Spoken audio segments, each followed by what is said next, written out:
Just before we start the episode, here's a trailer for another podcast. If you like what you hear, go and check it out.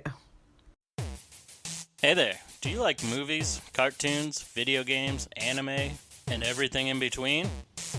Then we have a show for you. The For Nerds by Nerds podcast.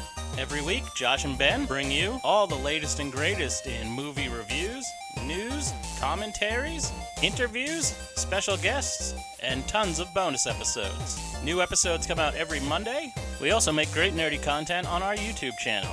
You can find our show anywhere podcasts are found. The For Nerds by Nerds podcast. Your one stop for all your nerdy needs. Stay nerdy, my friends.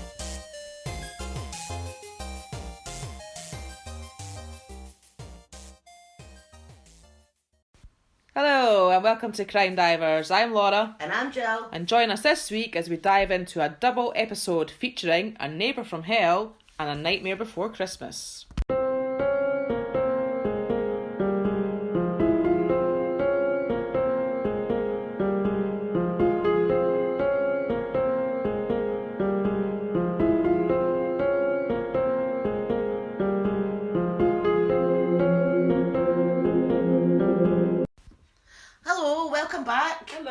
Thanks for joining us once again. So this week is another festive but not festive. Yeah. You know what I mean? Yes, it's another Christmassy.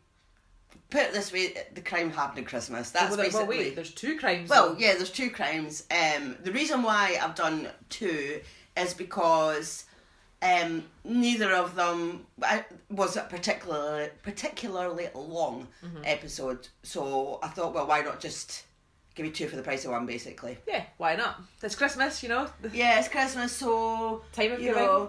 It's both of these crimes happened in the Christmas period. Well, December.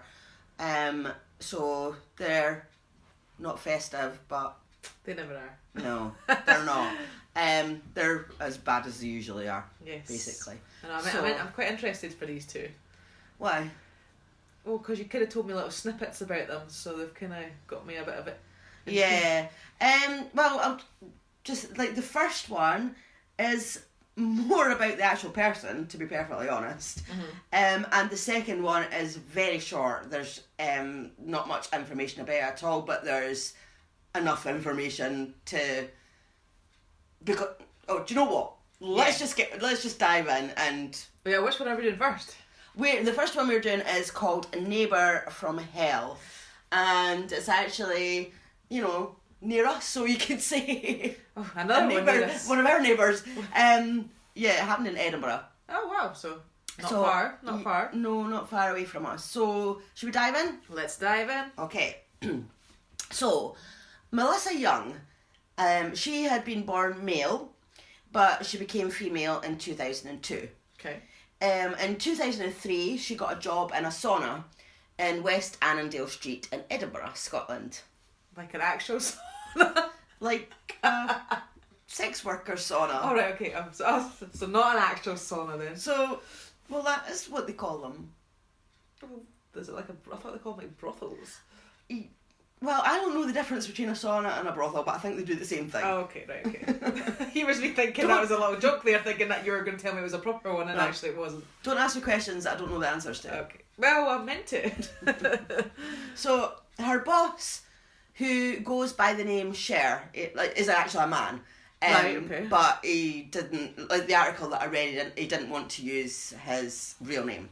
Okay. And Cher was the suitable one for his name. I have no idea, but I don't know why, but he goes by the name Cher. Okay, fair enough. He said that Melissa, who actually used the name Chloe at work, but we're just going to go by Melissa because I don't want to get confused with using different names. So her name is Melissa. Right. That's what we're going to call her. Okay. So Melissa joined a roster of about 12 women at the sauna, but she quickly became a volatile source of tension. Right. Cher said that Melissa had run-ins with all the girls. They were frightened of her, and she would start fights because she had an inferiority complex. Okay. This is his words. This is not mine. Apparently Melissa had been bullied when she was male, she began to cross-dress when she was in her teens. Right, okay. And she would get bullied back then. Gangs of kids used to beat her up in the street, which you can feel sorry for her at this point because she hasn't committed a crime yet. Yeah, of course. We won't feel sorry for her later. Yes. But teenage Melissa, Uh-huh. we can feel sorry for her. Yeah, she suffered a bit. Yeah, she did. She suffered.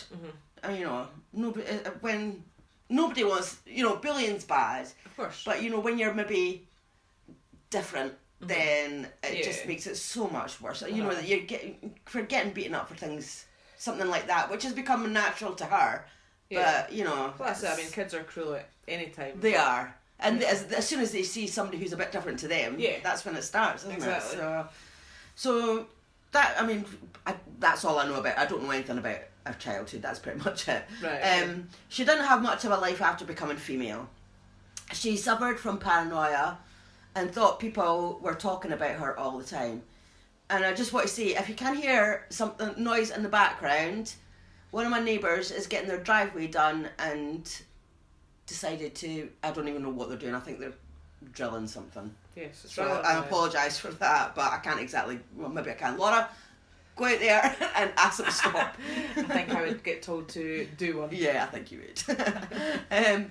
So Melissa, she smoked cannabis on a daily basis. She had been a heavy drinker since her teens, and she couldn't hide her addiction to drugs and alcohol when she was at work in the sauna. Right. Cher once found a bottle of vodka that Melissa had stashed in the toilet cistern, and when he said he was going to flush it, she threatened to kill him. Oh, wow. But he stood his ground though, because he knew her. Yeah. You know, he knew what she was like, and he, you know, obviously knew how far he could push her and all the rest of it. He did stand her ground, and Melissa backed. He stood his ground, sorry, and Melissa backed down. But Cher said, quote, but you never knew with Melissa. She was like a tiger who could lash out at any moment, end quote. I guess she obviously had a lot of mental issues, probably from the whole changing from male to female and getting bullied and stuff. That would have... She probably had a lot going on. Yeah, sounds like it. So, co-workers also saw Melissa's anger boil over when one night Cher took all his employees to see the Ladyboys of Bangkok at the Edinburgh Festival. That's a very famous thing that a lot of people... I haven't seen it. No, I haven't seen it. It is a very famous thing. It's apparently meant to be a really good show. I know, everybody that I know that's been to it, I've loved it. Yeah. They've always recommended it, but I don't know, I've just never fancied it personally. But I haven't not fancied it, but I haven't fancied it, if you know what I mean. It's just not something that I've really thought about going to, but I have heard it's really good. So it's meant to be a really good night. So they were having a great night until Melissa ended up in a fight with some woman there. Like Cher said, and it was his words, it said some big butch lesbian. Not my words, I didn't say that. Yeah. But yeah, I don't know what it was about, but she ended up having a fight, so it spoiled the night for the rest of them. She was just so unpredictable, and they just never knew when she would end up in a fight or an argument, so I'm sure nights out where would be pretty tense. I don't think I would fancy going out with somebody like that. It's never good when you know that there's somebody that's likely to go off on one or whatever. I've been out on nights where I've been with people that are a bit like that, and you're like, you know, are they going to like get in a fight, or they've had too much to drink, are they just going to become an idiot or whatever? So yeah, you don't want nights like that. You just want to go out and enjoy yourself. You don't want to be getting into bother or having to, you know, having your friends getting into bother and stuff. Just go and enjoy yourself. It has probably happened, you know, to us all at some point where we've had a bit too much to drink and we would maybe react stupidly about stuff, but generally, I mean, most people, you just want to go out and have a good night and yeah, but obviously, like, if it's a regular thing, that's not somebody you want to be going out with. No, not personally, thank you. The other sauna girl said that Melissa would steal their possessions and sell them to pay for drugs as well. So after 9 months of working at the sauna, I'm surprised she lasted that long, to be fair, Melissa and Cher got into a massive row. He had a facelift, and he'd spent £13,000 on this facelift, and Melissa was jealous. She wanted a boob job, and she asked her boss for a loan of £3,000 to get it done, but Cher refused and told her basically she should just save her money instead of drinking it. Yeah, which fair enough. Yeah, totally fair enough. Up to him. Yeah. And then Cher found out that Melissa was stealing customers, so she was doing her job at her flat instead of the sauna. So she was taking clients back to her flat, so obviously she would get more money by doing it like that, because, of course, you know, obviously with the sauna would get a cut of her money.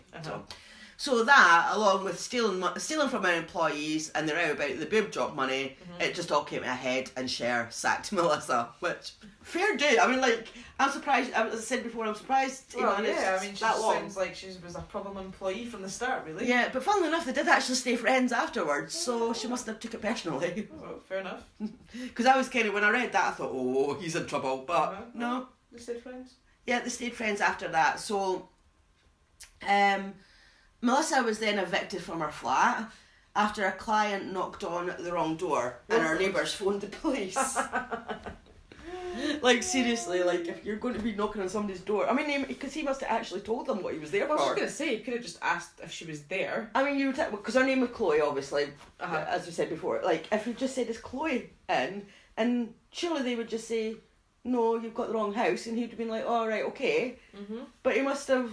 told them why he was there for them to phone the police. Unless they already knew that something was going on. Maybe they'd seen plenty of people come in and out, I don't know. Who knows?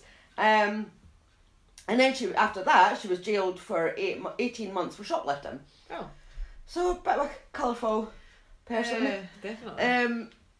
Cher said that he witnessed her descent into greater depravity over the years. He said that Melissa boasted of taking groups of drunken men, as many as 13 at a time, to the back of a nightclub to have sex with her. God. She was also a serial shoplifter who had clothes worth thousands of pounds in her flat. Right. But Cher said that Melissa had a fixation with the Catholic Church. She would write letters to the Pope and Cardinal Keith O'Brien, and she attended a central Edinburgh church. But apparently she was asked to leave the congregation in 2011. Sorry. After it was revealed that she'd been touting for business on buses by handing notes to drivers offering sex for 50 quid. I mean, why would you get on a bus and hand the bus driver out? Like, why bus drivers? I don't know. That's just so... It's weird, isn't it? Yeah. Well, at least she wasn't asking the people in the congregation. Well, I thought you were actually going to go with that there for a minute. Yeah, well, to me, that would have been the sort of more obvious route, though, to go with there. But no, that's why I was laughing, because it's just so weird that she was going to bus drivers. Like, why? But then how did that sort of then... Well, people maybe knew her and it got back to... It somehow got back to the church, or I don't know. She obviously wasn't one for standing on street corners then. Well, she might have been doing that as well, who knows? She sounds like she'd be up for anything, to be perfectly honest. So the last time that Cher saw Melissa was November 2013. He said she was smoking cannabis and sniffing poppers on a daily basis, along with, obviously, the alcohol as well. Yeah. Mm-hmm. So... that's just your bit of background. I told you it was quite a bit about her. Mm-hmm. So there doesn't seem to be a whole lot of information about the actual crime that happened. Okay. But it happened on Christmas Day, which is why it's in this... Yes, festive. Yeah, festive period. Yeah. It happened on Christmas Day 2013, but this is what I could find out. So, Melissa was friends with one of her neighbours, Alan Williamson. Mm-hmm. Melissa was 37 and Alan was 47. Right.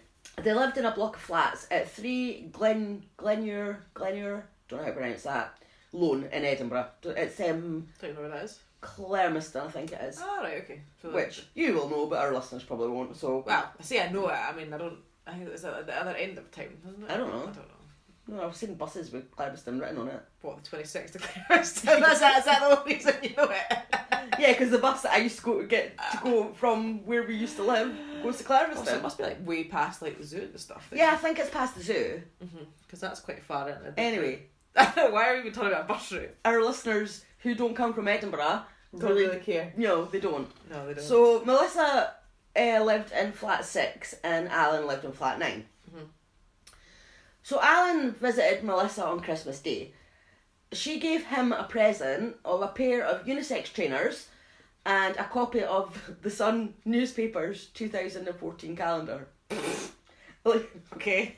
the trainers, fine, that's a good present to give somebody a pair of trainers, but I'm not quite sure why he would get a copy of the Sun newspaper's 2014 calendar, because does that not come free in the paper? Well, I don't know.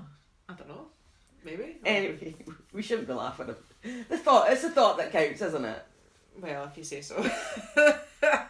So I don't know why, but Alan rejected the present I mean, I can understand them rejecting the calendar, but the trainers... Well, maybe they weren't nice. They're unisex ones. I mean, they might have looked... Well, not I know, nice. but it's not nice to reject a present. Did I mean, she actually buy it, or was it well, her... Maybe this is why... Had she stolen it? Well, exactly. That's exactly what I thought. I don't know, which is why I said I don't know why rejected the present. But I actually did think that. I thought maybe he knew that it had been stolen, and that's why he's rejected it. Because, I'm not being funny, but it's not very nice to reject a present. I mean, I've never rejected a present. If somebody's given me something, even if I don't like it, you know, be like, oh yeah, that's great, thanks, and you'll never wear it again. You don't tell somebody that you don't like it. Unlike you. You did. Did I? Yes, when you were little. For whatever reason, Mum, like, we opened our presents at home. This is when we were still living at home. And Mum and Dad had got you an umbrella. As one of your, not your main present obviously, but as one of your presents, you had an umbrella and you were like, why? Why did you buy me that? That's a rubbish present. Why do I want an umbrella? That's a rubbish Christmas present. But to be fair, I mean, why would I? That's rude though. Well, maybe it is, but obviously I'm not one for holding back. So, although to be fair, that's quite funny because obviously Mum bought your daughter an umbrella, and she loved it. So it just goes to show that your daughter is more like her other family, not like you. Luckily, she doesn't take after her mother in that aspect. Anyway, back to the story. Yeah, so he rejected the present and she attacked him. Alright. We told you she was unpredictable.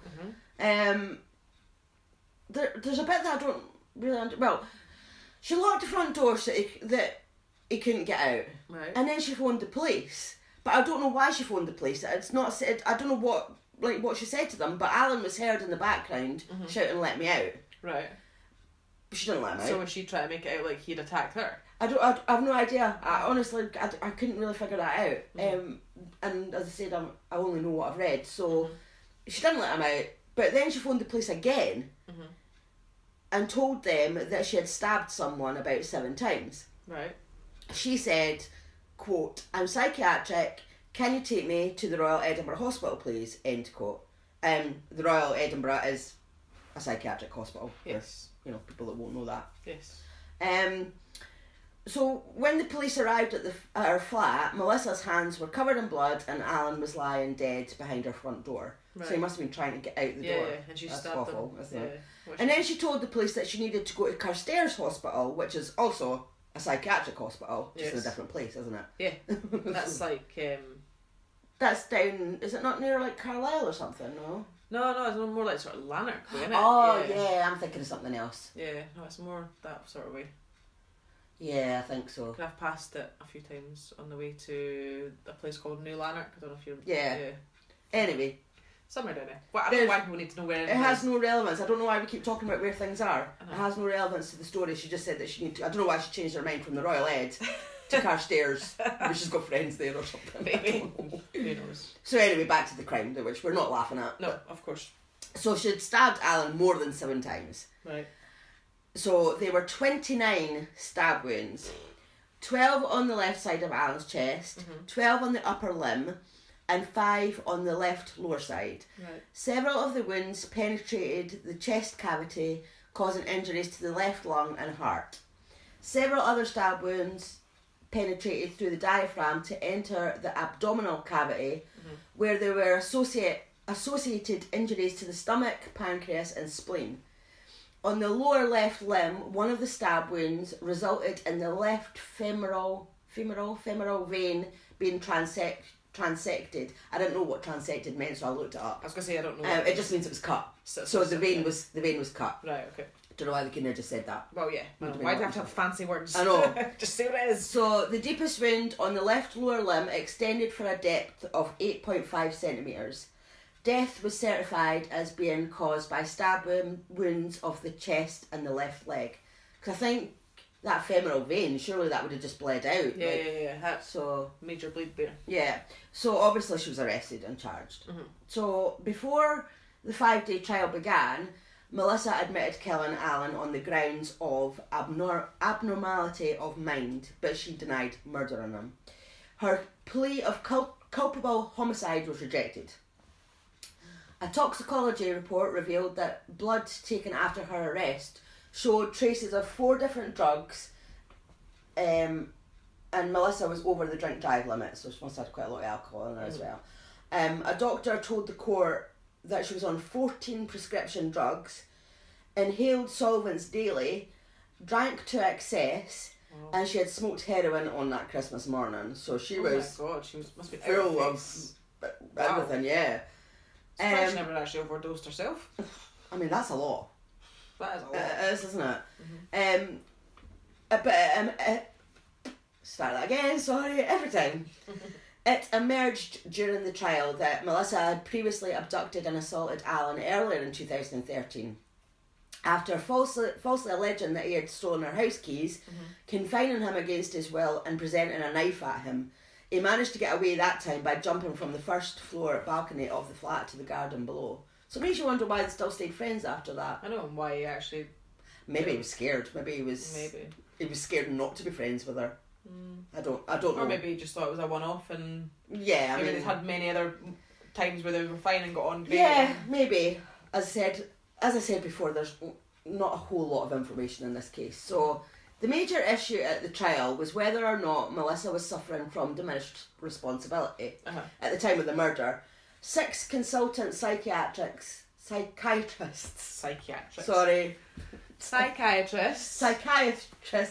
I'm so bad with long words. Everything medically related, really. Oh, I know. Right, so 6 consultant psychiatrists gave evidence. All of them agreed that Melissa suffers from a severe personality disorder. Right. It's described as a mixed personality disorder with emotionally unstable, narcissistic, histrionic and antisocial traits. Not laughing at that at all, I'm just laughing at the fact that it's a mouthful to try and get the words out. Yeah. One of the psychiatrists, Dr. Khan, who was instructed by the defence, diagnosed schizophrenia. Right. That's hard work. That was hard work. She claimed that she saw a bright light and heard voices in her head before she flipped and stabbed Alan. Melissa, who has a tattoo of the Virgin Mary on one arm and the devil Lucifer on the other, said that the Archangel Saint Michael had taken over her body and used her as an instrument of God to punish the unclean demon. Okay. It's a lot. So, having summarised the evidence, the judge concluded, quote, the general impression that one was left with from all psychiatrists, I'm struggling to say that word, Dr. Khan accepted, was of someone who was manipulative and prone to using psychiatric symptoms as a means to obtaining an end. End quote. So although she had symptoms, she did have disorders, she used them for her benefit. That's basically what he's saying. So she was playing on it, basically. Yeah, that was a better way of saying it. So Melissa refused to accept that she had stabbed Alan more than 7 times. And she said that either he had stabbed himself the rest of the times, or there was a police vendetta against her. So she admitted to do it the 7 times? Yeah, she didn't do it any more than 7 times. Right, okay. Well, clearly if you did it 7 times, you obviously did it all the times. Yeah, of course she did. And why would he stab himself? Exactly. Why would the police have a vendetta against you? Seriously, no. Yeah. Okay, so passing sentence, George Lord Boyd told Melissa that she had been convicted of a cruel and wicked attack. He also said, quote, having murdered him, you set about trying to persuade health professionals that you are suffering from diminished responsibility.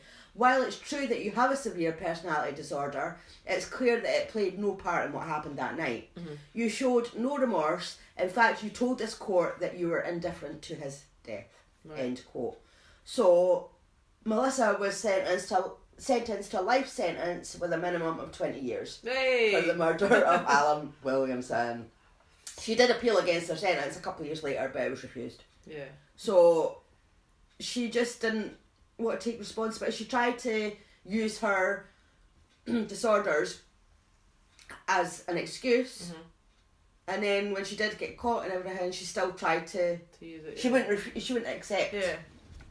Sorry, but then it's stupid though, because how can you accept that you've done it 7 times, but you won't accept that? I mean, what difference does it make? You stabbed the guy, you obviously killed him.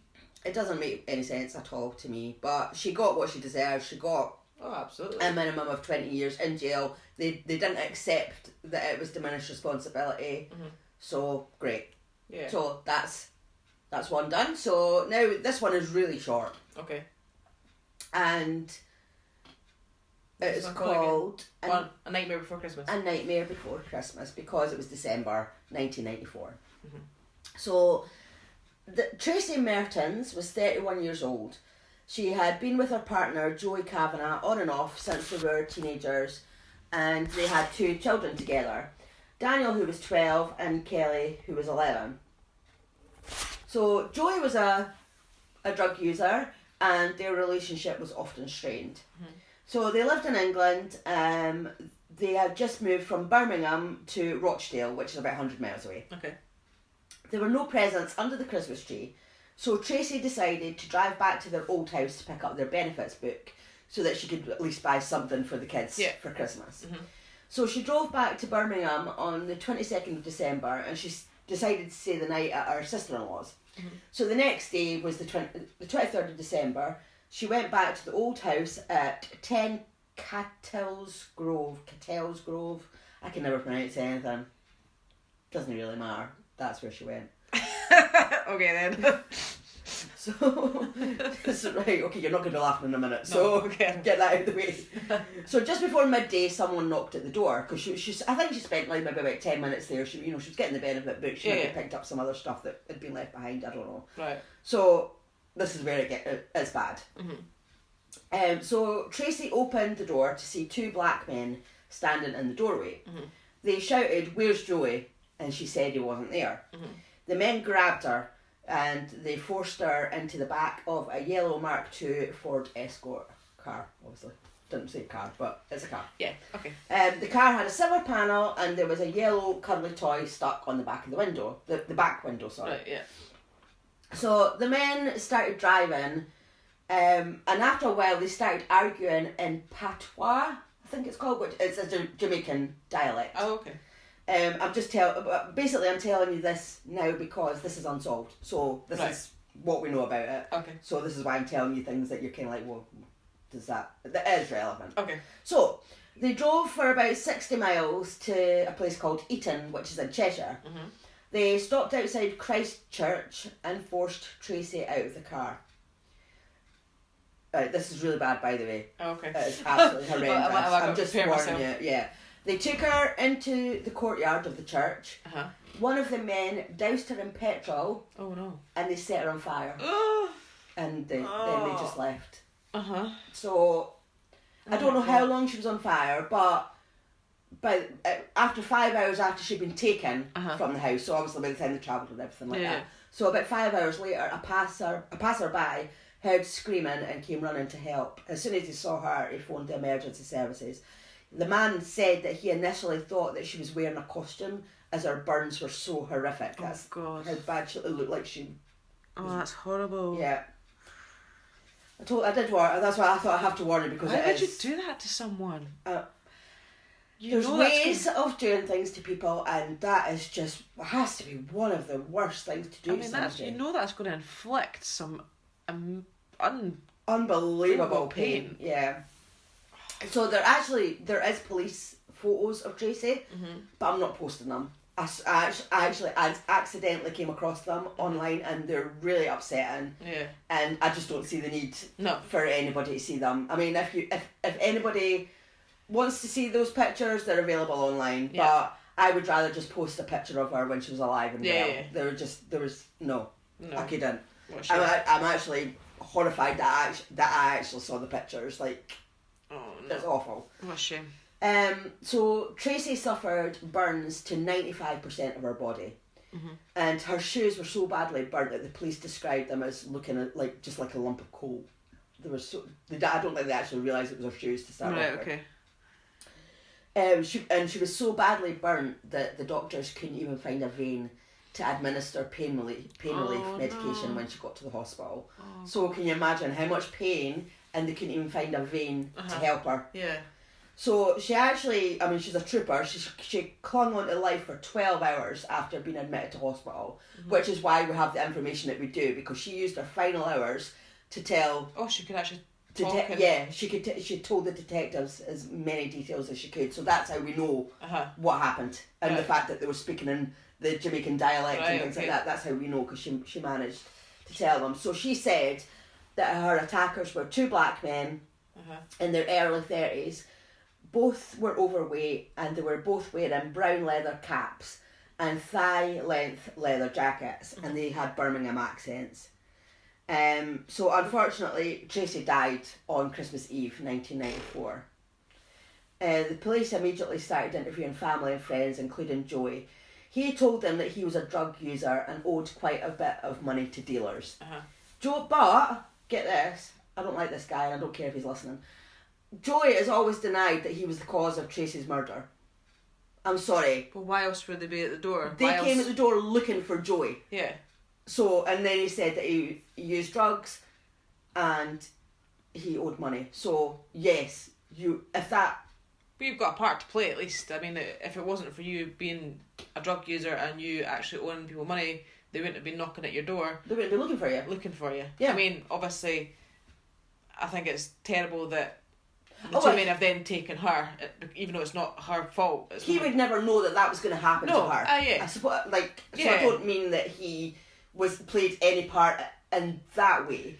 But if it's hard because he's still got a role to play in the sense that if it wasn't for him doing that, then these two men wouldn't have been looking for him and coming to that door. Yeah. Of course, it's not his fault what happened after. Yeah, of course. I mean, you can't blame him for that, because again, you're right, he wouldn't have known. He wouldn't have known that was going to happen. No. But, I'm sorry, surely you should have to admit some sort of responsibility. Yeah, exactly. And even just to I don't know, just to make yourself feel better, if nobody else. I mean, I would feel guilty as hell. Oh yeah, of course. To know that. So at least, to hold your hands up and say, I'm sorry that this happened, to apologise to his children that this happened. Exactly. But police searched Tracey and Joey's old house from where she was taken, and they found a tiny blood stain.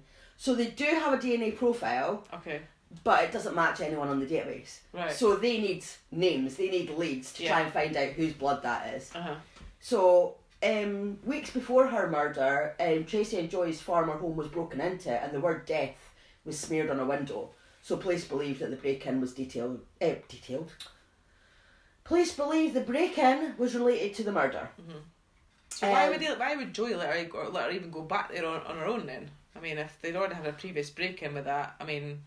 I don't know a lot about Joey, but I think he came across as not really being that bothered about the fact that the children had no presents for Christmas. I think I don't think so he was like, yeah, on you go, you do what you want kind of thing. I don't think he was too bothered. Yeah.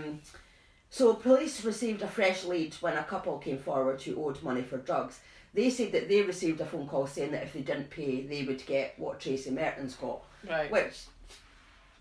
said to me, that just will show even more that I'm sorry, but if Joey didn't owe money, then that wouldn't have happened. Yeah. So, as I said before, Tracey and Joey's relationship was often strained, and Tracey had left Joey in the summer of 1994 and went to stay with her sister for a couple of weeks. Tracey told her sister she didn't want Joey to know where she was. She was acting strangely.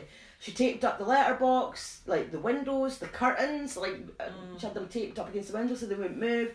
So it's like she thought that someone was coming after her. Yeah. And she later got back together with Joey, and then in the November they moved to Rochdale, so it's thought that they moved to get away from the drug dealers. Yeah, I was going to say, is that why they moved? Yeah. So it is thought that's why they moved, and the fact that she went back to that house, I think the drug dealers must have been watching the house to know that she was there, because she was literally only there for 10 minutes. Yeah. So they must have been watching the house. And, I mean, that Tracey's killers have never been found. So they're actually roaming the streets right now. Yeah, and they could be doing other things, I don't know. Anyway, there's a £30,000 reward for information leading to conviction. So, if anyone with any information, they can contact the Operation Eton investigation team on 101. And information can also be passed on anonymously via Crime Stoppers on 0800 555 111. Well done, by the way. What? You said anonymously, without any hassle. I think I started it just a wee bit there. I thought you said it really good, because that's normally a word you can't really say. Anonymously. No, it's the other one I can't say. Oh, what is the order.